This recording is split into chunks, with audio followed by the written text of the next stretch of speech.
which I found not in order. After making the application, 5 members of parliament and several public officers are currently behind the bars on charges of corruption, with more investigations pending at CID Kibuli. This follows President's intensive campaign against corruption in the country. In the recent address to the executive arm of government at the National Leadership Institute, NALI, President Museveni emphasized the need for the judiciary to support his efforts in fighting corruption by denying bail to suspects involved in serious offences including corruption. However, legal experts, referring Section 75 and 77 of the Magistrates Act and Article 23 of the Constitution on the right to bail, oppose the President's proposal. The law provides for the right to bail. The right to bail is constitutional. It is your constitutional right to apply for bail. It may be denied by court, but it is your right to apply for it. So I think it just needs to have an upper hand.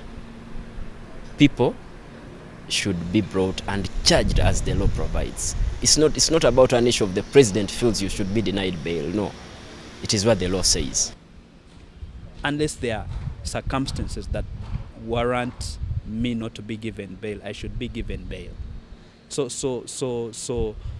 while we support the government's fight against corruption, and which we do as Uganda Law Society, and we have come out and said that consistently, so it is important that this fight against corruption is supported, but let that not be used as a way to deny people civil liberties. To combat corruption, the President has introduced several anti-corruption units, including the State House Anti-Corruption Unit, the Tax Investigation Unit, the State House Revenue Intelligence Corruption Unit, and the Accountants and Audit Unit. Despite President's initiatives, lawyers maintain divergent views on the effectiveness and legalities of these measures. There is a tendency to say we are fighting corruption, but then you look at the people who have been appointed in different positions have maybe, for instance, a track record of corruption. Then people and citizens will not take that very seriously. Yeah. So it is important for us to be able to focus on ensuring that we actually walk the talk. It may not work. It is simple. The lengthy talk will not stop the fight for corruption. Corruption destroys the moral fiber of the society. That is what he should understand. So if someone is accused of a corruption offense or involved in any corruption issue, let him be arrested, charged, produced before court, and the law takes its toll.